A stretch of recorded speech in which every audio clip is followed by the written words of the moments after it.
welcome to the Morrison Run, the podcast where we read and review everything by Grant Morrison. I'm Angwin. Bertie. And I'm Leon. And today we are reviewing Animal Man issues 5 to 13. Leon, do you want to explain why we're re-reviewing?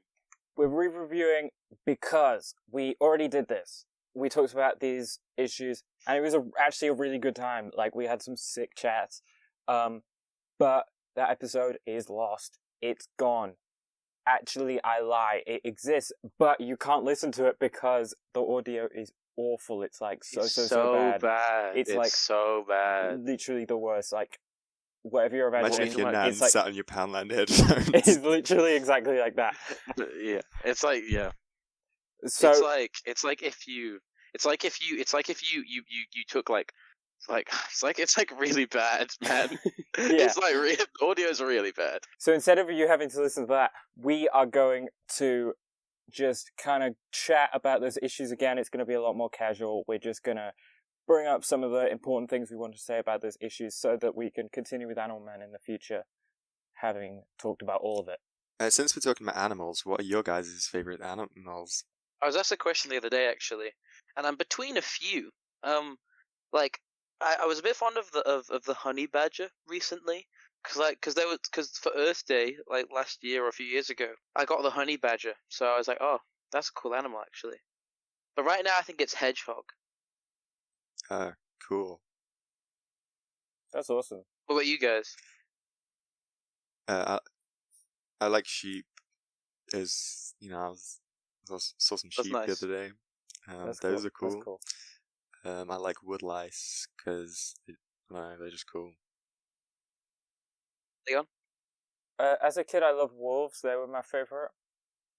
Yo, you should get a wolf T-shirt. Yeah, man. I don't. Shouldn't Leon get a wolf T-shirt? Yeah. I would rock a wolf T-shirt. I don't mind them. Like the Chosen from Smosh. That's true, but the whole point with Chosen is that it's like ironic. Yeah. Since we're talking about animals, I'd what be are like your the guys' Chosen. favourite mythical creatures? You know what's better than a wolf? A coyote. Or the central character to Animal Man issue 5. What's Crafty your favourite? coyote. What's your favourite Exactly. mythical creature? Bertie, come on. Animal Man issue 5. This is where Animal Man starts to get crazy. After the first 4 issues, the first 4 issues are very fun in their own right, but it's still like a relatively normal superhero comic in a lot of ways. A lot of ways it's different, it's Grant Morrison. It's always going to be a little bit different. But issue 5 of Animal Man takes a completely different, direction, and it gets very meta. So, guys, what did we think about that? It's cool. It has a lot to say, not only about like real life God, but also about like creative God. Yeah. Yeah. I was thinking about this. This is somewhat separate, but there's going to be many people who listen to the pod and feel compelled to listen to Grant Morrison, right? But they'll probably, but many people will probably like either just see our thumbnails, just see our videos, or listen but not actually read, right? And just like the pure scale of the amount of episodes we produce, they'll be like, oh well, if they're making this many episodes, then there must be something good about it. Yeah.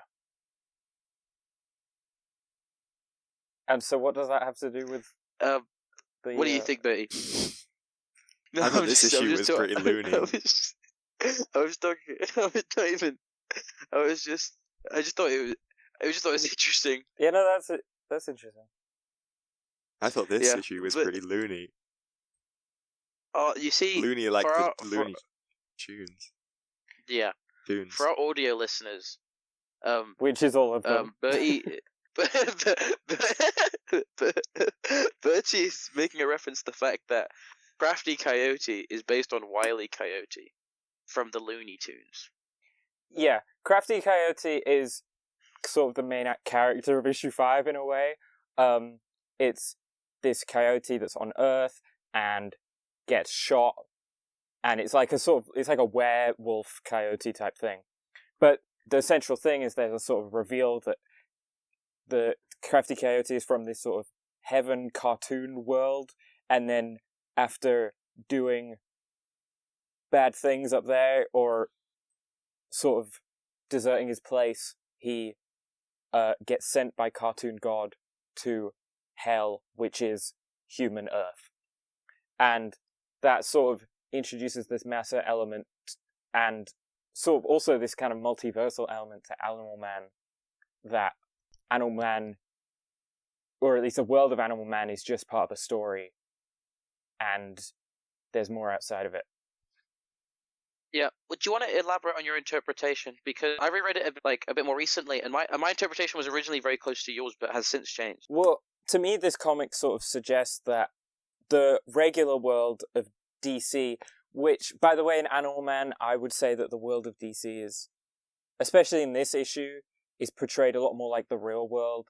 This issue also has a sort of B-plot of this guy who was, like, in love, and then all the people around him died, and it feels very real. But it sort of suggests that the real world is like a hell dimension to the many worlds out there. And then when we see this sort of cartoon god figure holding a paintbrush, it's, it's similar to the artist or the writer kind of figure. So it's introducing this idea of the creative as a kind of god. And then also the final page of this issue, it's quite a famous page, has us sort of zooming out from the coyote's corpse with Animal Man standing over it to reveal that there's a paintbrush painting in the blood on the page, which reinforces the idea that this is all just, drawings on a page and part of the story. Yeah, I kind of had a similar interpretation originally, and now I'm kind of on this new interpretation, which is that Crafty Coyote is like cartoon Jesus. Okay.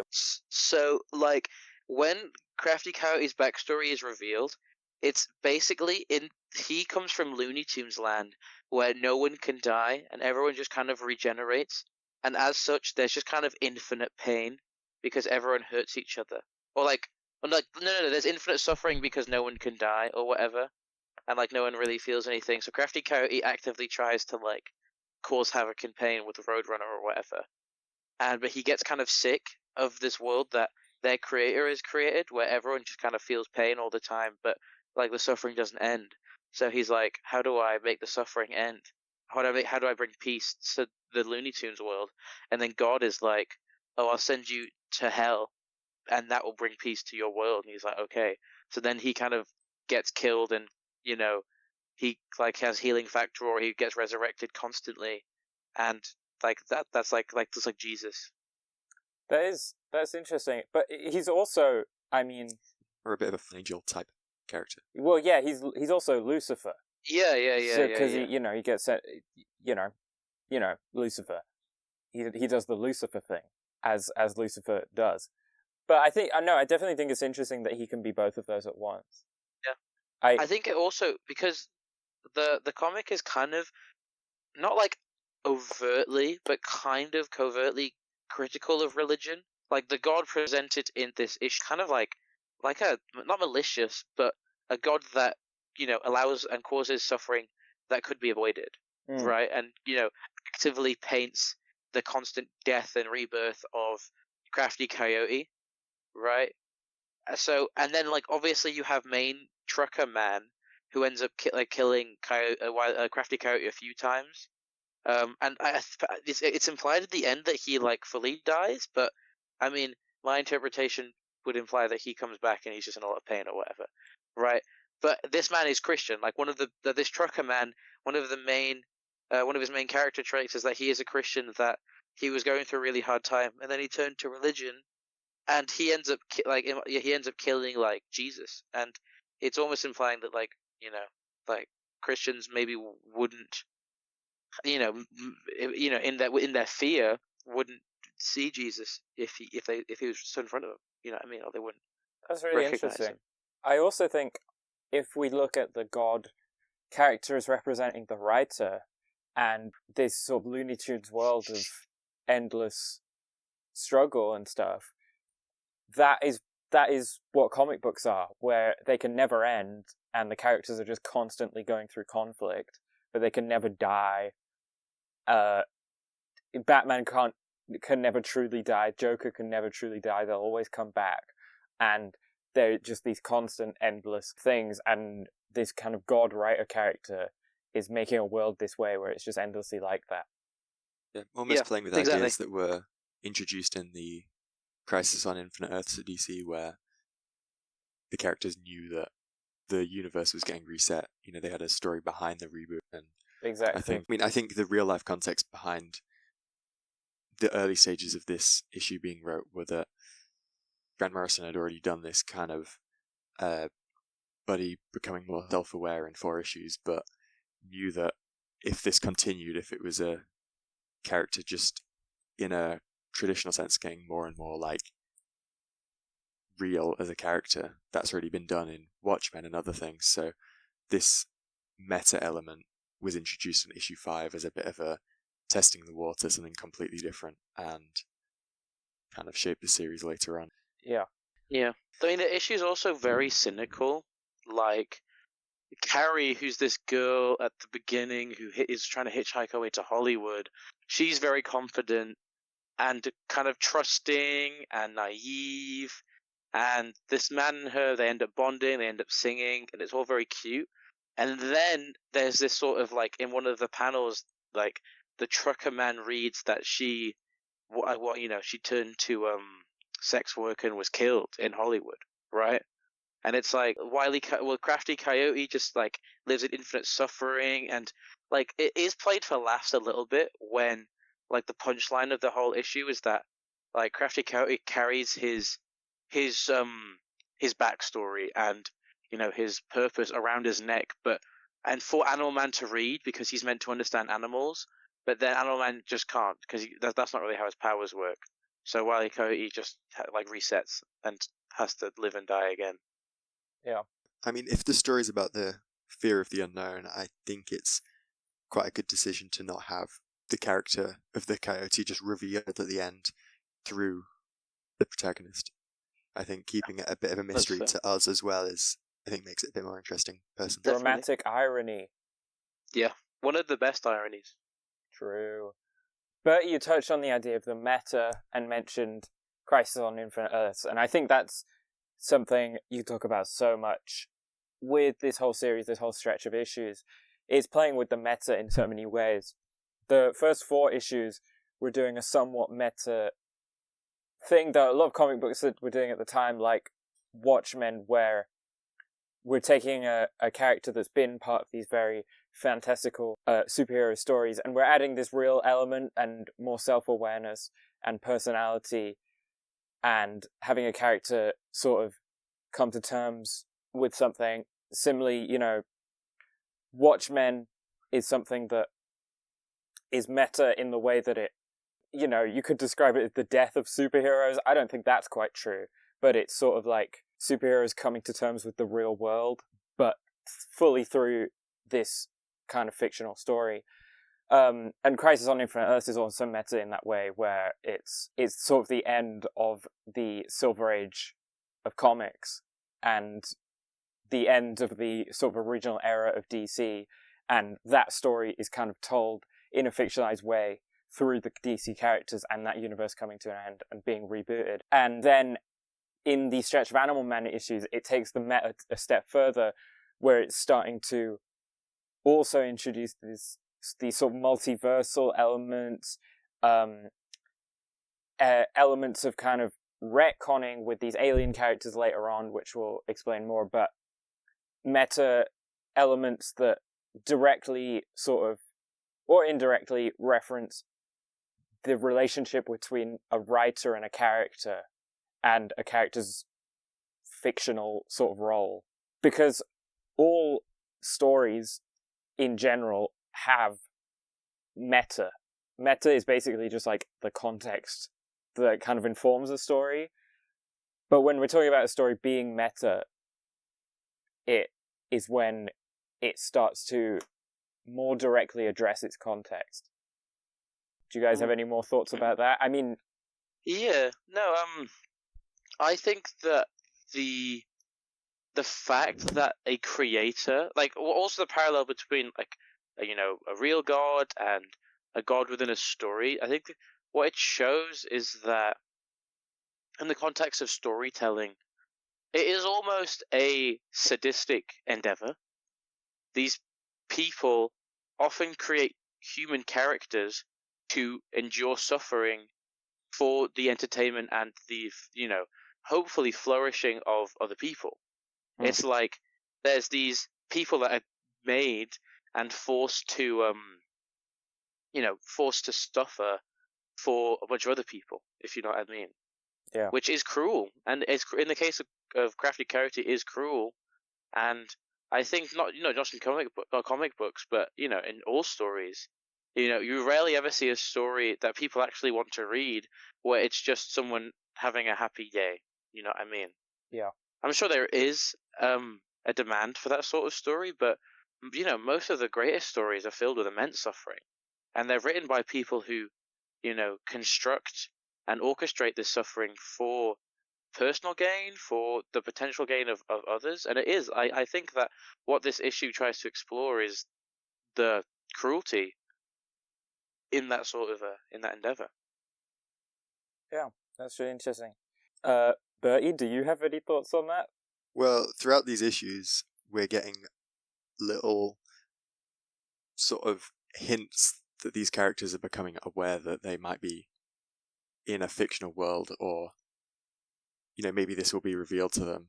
I think since we're not doing this one in chronological order, it's worth mentioning we see like a character erased from the universe and the artwork being kind of broken down into the stick figure, and then Yeah. then the script. You get a lot of interesting little bits like that. In these 5 to 13 issues, we don't get like a full-on plot twist involving the meta, but we do kind of get this kind of fear introduced.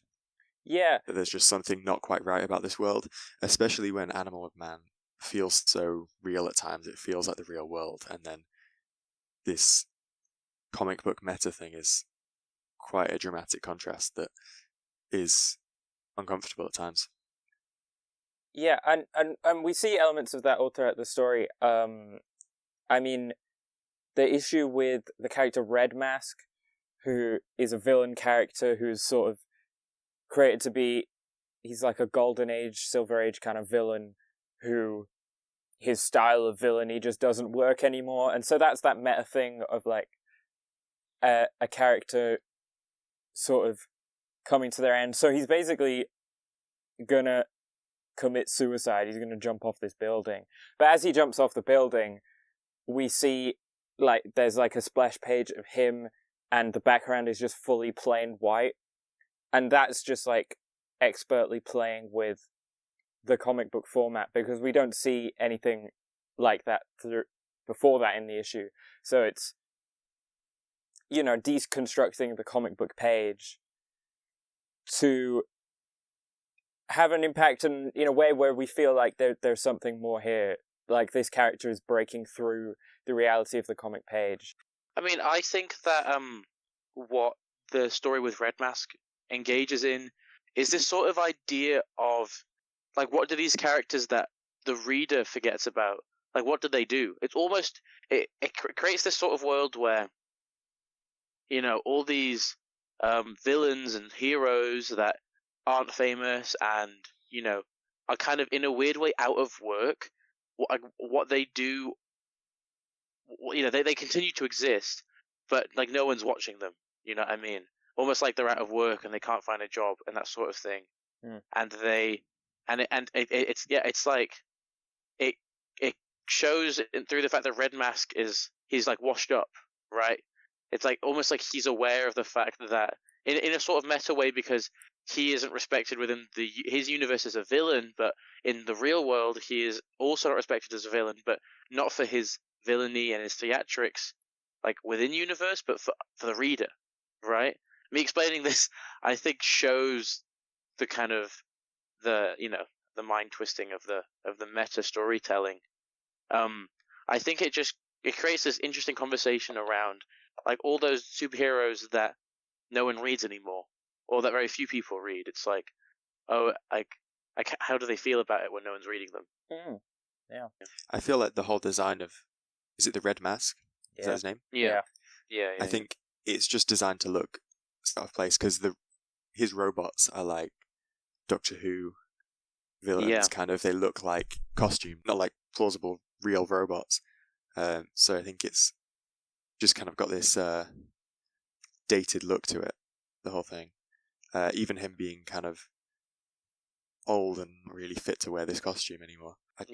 I like the design of the whole thing. I like also seeing the visual flashbacks to him back in the day, and I think the design aspect of that issue is really well done. I mean, something I really like about the issue, just to touch on briefly, is this whole like destiny conversation, because Red Mask's power is what he was like, the death touch is what he calls it, and essentially he touches something and it dies. Like, it's very simple, and he has his whole backstory like any supervillain or superhero would, and his dream is that he's wanted to fly, well, like Superman, like Animal Man, like all these people. He ended up getting this power that he couldn't see in any way being anything else but a villain's power, right? And I think it's upsetting, but I'm sure it's a true story, a relatable story of how people feel like they have certain skills or certain propensities, etc., and they can only do one thing, and they dream to do other things, but they feel kind of in a box, if you know what I mean. Like, the example that's coming to mind is like Wreck-It Ralph or whatever, Right, yeah. like he dreams of being a hero and being loved, but he feels like his abilities only go a certain way, and then he's in a box, and he also Wreck-It Ralph is it's not just how he feels; it's how he's been put in a box by the people around him. Yeah, explicitly. Yeah. I think it's a good like choice for the power being the death touch, because I think like back in maybe Golden Age comics, you could have a character with a death touch without it being scary or tragic, because no one's going to die and he's going to be foiled by Superman. But the trend in comics at this time was to actually explore these characters a bit deeper and look at the implications of their powers and their lives and that sort of thing. And I think just again talking about the contrast between new and old, I think it works really well. Yeah, definitely. Bertie, did you want to talk about the secret origin aspect? I want to confirm we first see his secret origin in the secret origin issue, right? I believe so. Yeah. But we see multiple versions of it even in that issue, right? Or no? I think it's the issue straight after is Animal Man with the aliens, and they tell him his origin story, which differs from the version we've just had in a flashback issue. Yeah. The flashback issue is meant to depict his like traditional origin story, Golden Age, and then a new version is presented to us that's a bit more with the times. Yeah, and the trends of post-crisis comic books. The Golden Age version, like when you're reading it, feels like kind of weird and out of place. It like clearly is the Golden Age version. It's like, if I remember right, he's like golfing and he comes across much older than he comes across in the rest, which just, lines up with the trends of Golden Age comics. Yes, yeah.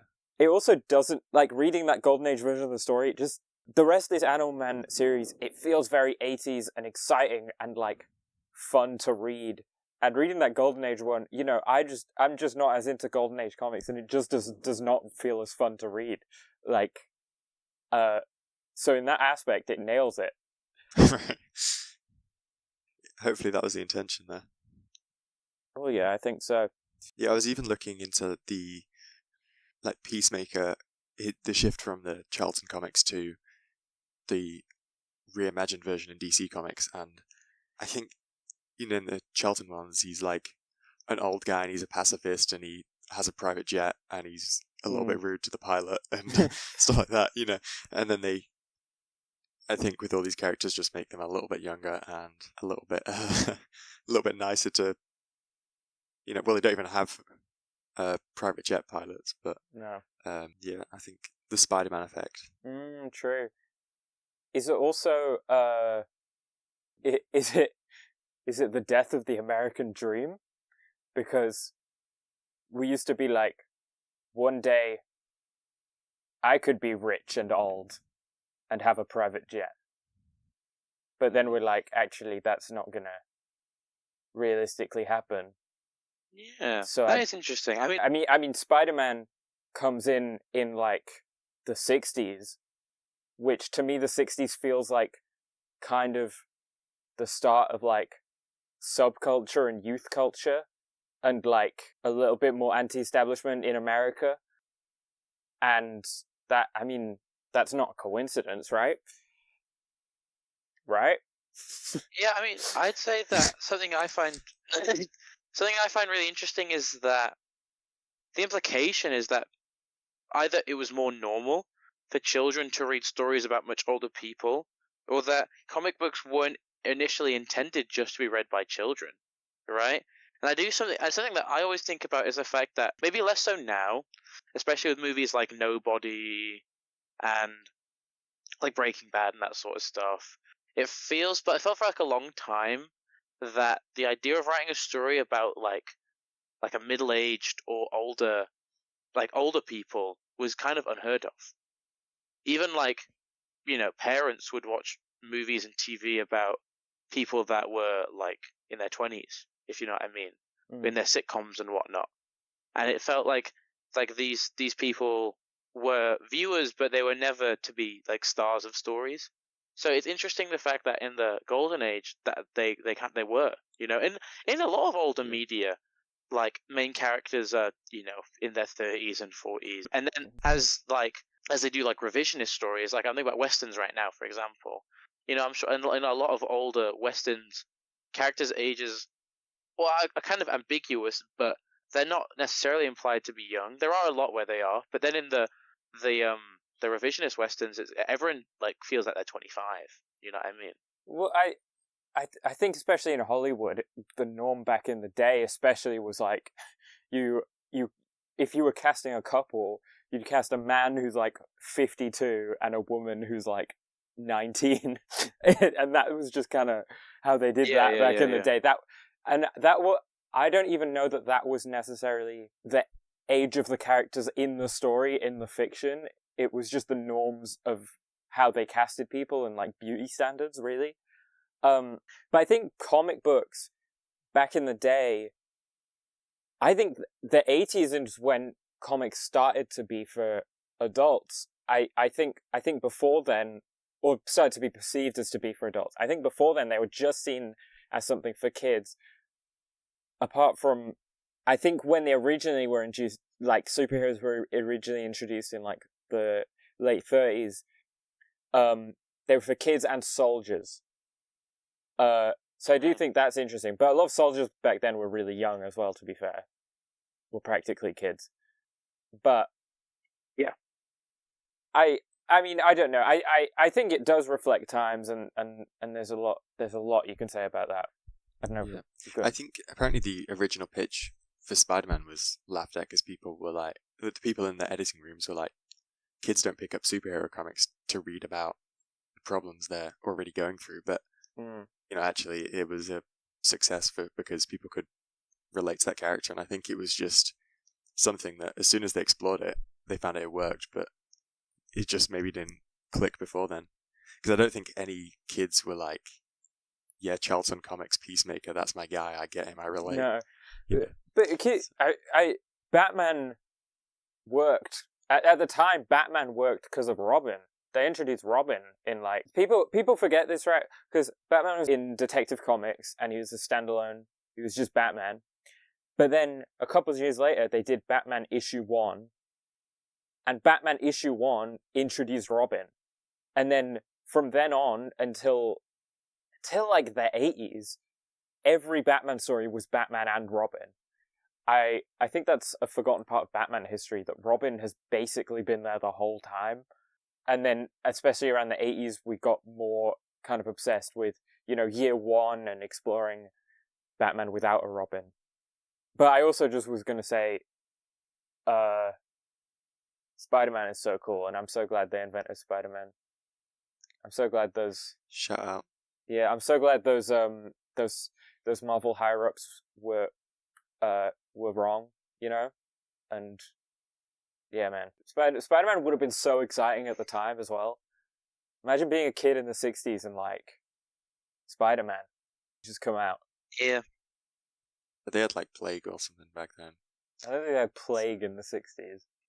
No, they had the Beatles in the '60s and like Yeah. the hippie movement and psychedelic drugs and stuff. That's what I'm saying though. So like, yeah, because like the youth culture Yeah. thing. I don't know if this is confirmed, but it's heavily speculated that like Stan Lee and like Jack Kirby were like on psychedelic drugs. Not like all the time, but like a lot when they wrote their enough on their comics that a lot of people were like, oh, this is sort of like a crazy fantasy they're coming up with, which I think is an interesting part of comic history. I don't know much about that, but I can imagine for Steve Ditko's Doctor Strange and some of Jack Kirby's, Fantastic Four and space stuff. I can definitely imagine that with how sort of psychedelic and crazy it is. I mean, especially Steve Ditko's Doctor Strange is very... Ironically, considering Steve Ditko was kind of a conservative, his comics really lined up with the sort of hippie movement of the time, the sort of psychedelic imagery. I think the drug use of Stan Lee and those other Marvel writers is kind of poked fun at. I think in Infinity War, maybe, I might be getting the movie wrong, but there's a scene where Stan Lee's on a bus, on a bright yellow bus in New York, and he's reading a book, right? And he's reading the book Doors of Perception, which is about like being on LSD. And I think it's meant to, kind of be like a nod towards the fact that him and his friends were all high when they wrote these stories. Fair enough. Yeah. I just think it's a cool part of comic history, and yeah. I just wanted to, like, we were talking about Secret Origin. I just want to clarify because I think we got we kind of went off track halfway through that. Basically, Animal Man is sort of like confused about his origin. He's lost it. We see this like Golden Age origin, but then he's saying he doesn't remember it and all this stuff. And then we see like a weird version of his origin that's kind of more modern. But then finally, when he's like confronted with these aliens, he gets to decide his own origin. And I really enjoy that scene because it's him getting to decide his own origin, and it's told through him just sort of vaguely remembering it. Like it's narrated by him and just going like, so I think this happened. And then that finalizes it and that just becomes his origin. And I really liked that was how that happened because I think it emphasizes the idea that the memory of it and the feeling of it is what's important. The specifics of exactly how it happened aren't. But this is what was true to Buddy, true to Animal Man, in how he felt his origin impacted him. Yeah.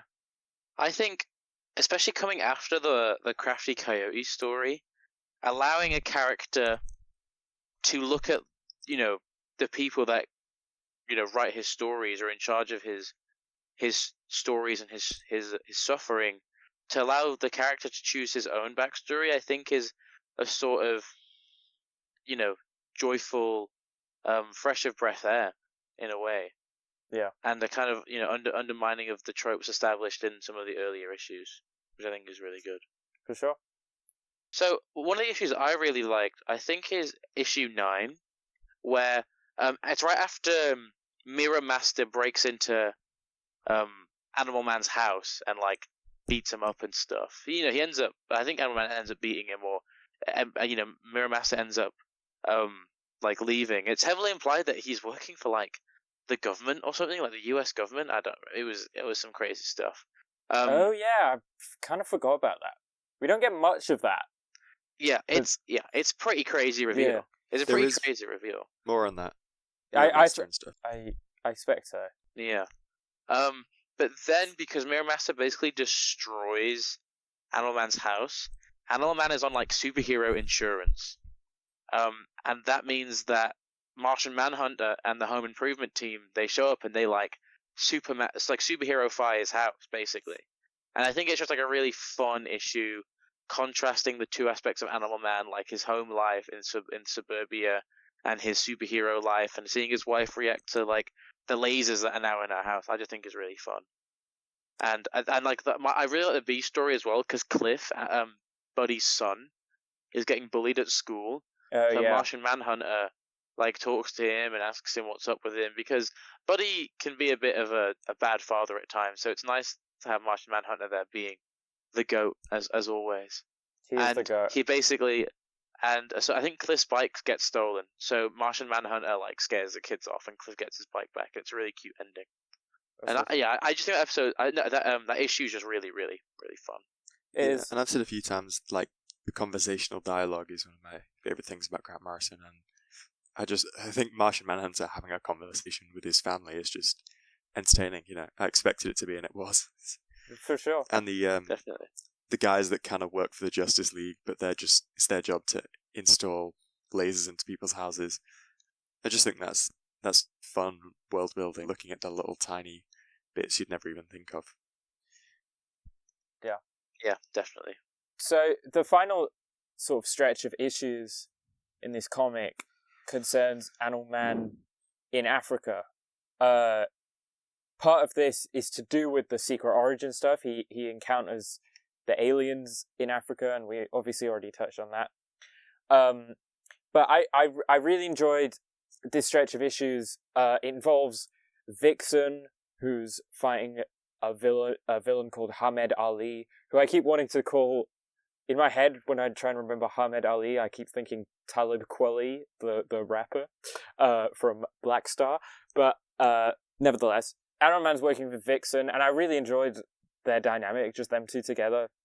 Vixen is written really well, just as her own character, as her own hero, and we get some fun interactions between them. They both got animal powers, and they fight this really cool sort of villain henchman with a cool mask called Taboo. But I think there's certain falters because it's from the 80s, but I think Grant Morrison does mostly a good job at handling a story set in Africa.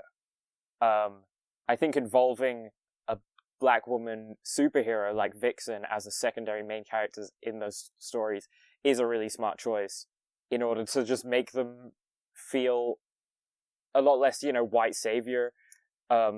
Vixen is the one who ultimately comes to Animal Man with this issue, and she's the one more concerned with fighting Hamed Ali, who, by the way, is revealed to be like a white gorilla man.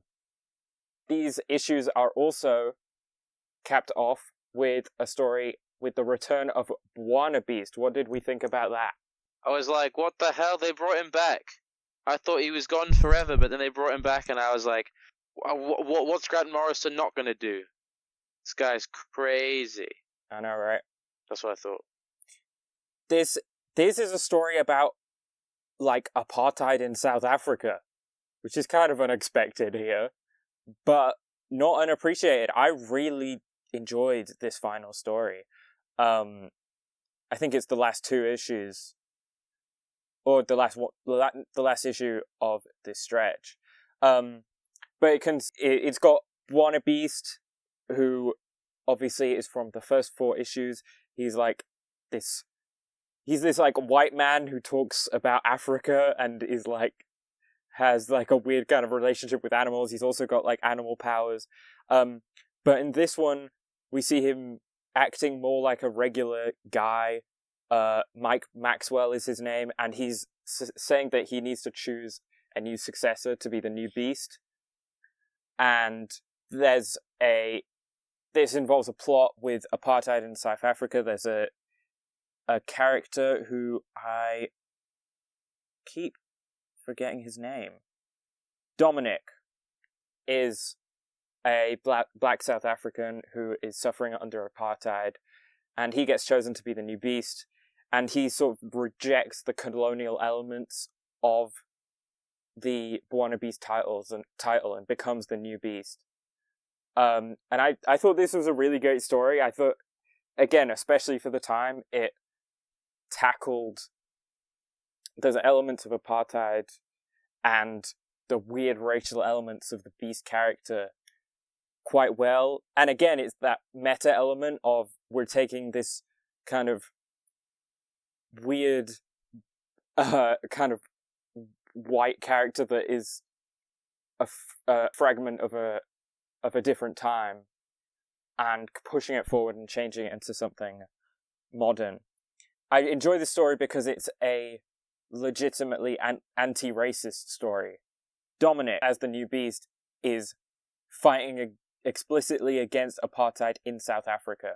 It's just because a superhero is a person of color doesn't always mean they are or are written as anti-racist, but this is an explicitly anti-racist story with a character who is uncompromisingly anti-racist. Like, Dominic isn't, he's not written to be like, you know, he's not like overly polite to his oppressors or anything. You know, he pretty solidly hates his oppressors, as he should. And I think he's a really well written character. A character who unfortunately hasn't shown up that much after this. I think I mentioned this in the first time we recorded, but the character of the Freedom Beast was painted on the Hall of Justice mural in the new Superman movie. Yeah. Implied to be a part of that universe's history, which is a fun reference. I forgot to say that he takes his name as Freedom Beast to sort of change the title and reject the colonial elements. I think I can't comment on the accuracy, but this issue, or the first of these issues, starts with what's supposed to be a genuine attempt at just talking about the apartheid, but in the real world. No, yeah, exactly. Comic book lore attached to it. Just straight up. I think it's a news report. It's first explained through a news report. Kind of, it looks kind of like the Dark Knight Returns. Right. The news throughout that. Something I always love in comics and other sort of media, like media where it's repeated and it's almost like comics are done month by month. Something that I like something I love is when the creator chooses to reuse a character that ordinarily would have just kind of been disposed of. It makes the world feel a lot more alive and like real, because Buddy isn't going to be Animal Man for 40 years and either stay friends with the people that he was friends with in issue 1 and not make any new ones, or going to make friends with everyone. He's probably gonna remember the people that we remember, because we assume that as readers we see the most pivotal moments in a character. So I think it's really cool that he catches up with Buona Beast, or the original Buona Beast, and I think that seeing that sort of dynamic after the first 4 issues is just really cute, and I think it adds a lot to the depth of the relationship. For sure, I agree. I do want to say, because we haven't talked about the character of Buddy, of Animal Man, that much. He continues to be written super well throughout this. I really enjoy him. He's not like, I don't know, I just feel like compared to a lot of superhero characters, he just feels a lot like, he just feels so much like a real guy. His just reactions to things feel very, very normal guy energy. He's pretty emotional. I think a flawed character way. that's exactly. trying to do the right thing has learned a few lessons, up to issue 13, and seems like he will continue to do so. Yeah. Yeah, I think this stretch is like leaps and bounds above the first 4 issues. Well, we introduced one of the most like rich and iconic issues in Grant Morrison's bibliography. Yeah. With the Crafting Coyote issue, and then we have the first sort of like proper saga with Animal Man in Africa with Vixen, and then like kind of introducing a lot more of kind of playing on those aspects that make Animal Man special with the home improvement issues, kind of showing that suburban superhero character. I just think that it plays with a lot of the key parts of Animal Man, which is really good. For sure. What do you think, Bertie? Yeah, I mean, I think out of everything I've read by Grant Morrison, Animal Man has been my favorite. I've really liked this, and I think even if it was just the first 4 issues, it would have been a pretty solid, nice little mini series. But the decision to keep going and keep exploring this character who was previously unheard of, I think was such a good decision because it's just gone in like the craziest directions. I think, the story does kind of converge a bit more after this, but these issues 5 to 13 is just kind of idea, like lots of little mini stories, and I think that's a lot of fun. It's like maybe the most fun period in his series. So yeah, I like these a lot. I definitely agree. This is a super exciting stretch of issues. It's just constantly new ideas and new exciting things and playing with the meta, but it doesn't feel like there's some grand logic to all these issues that I need to crack and understand. It's not like Alan Wake. It's not jarring. It's more just kind of vibes. You kind of exactly, but it's still super exciting and it's getting me to thinking about comics in new ways, which is always great. Alan Wake is cool though too. No, Alan Wake is great. Alan Wake was probably a bad example because I actually think Alan Wake is relatively understandable for what it's trying to do. But I love Alan Wake. I think Grant Morrison should write an Alan Wake comic. I think that I'd be. That's my dream. I'm sure Sam Lake, the writer of the creator of the Alan Wake series, I'm sure he's a Grant Morrison fan. He has to be, just knowing him. If not, I think Sam Lake should. Sam Lake, if you're listening right now, check this out. Yeah. All right. Well, I think that concludes this episode. We really love this series, and I think next week we're going to be continuing with Animal Man. Yeah. Maybe we'll get Sam Lake on the podcast. Yeah. Or Alan Wake. Maybe we'll get Alan Wake on the podcast. Or what's the in-game character called?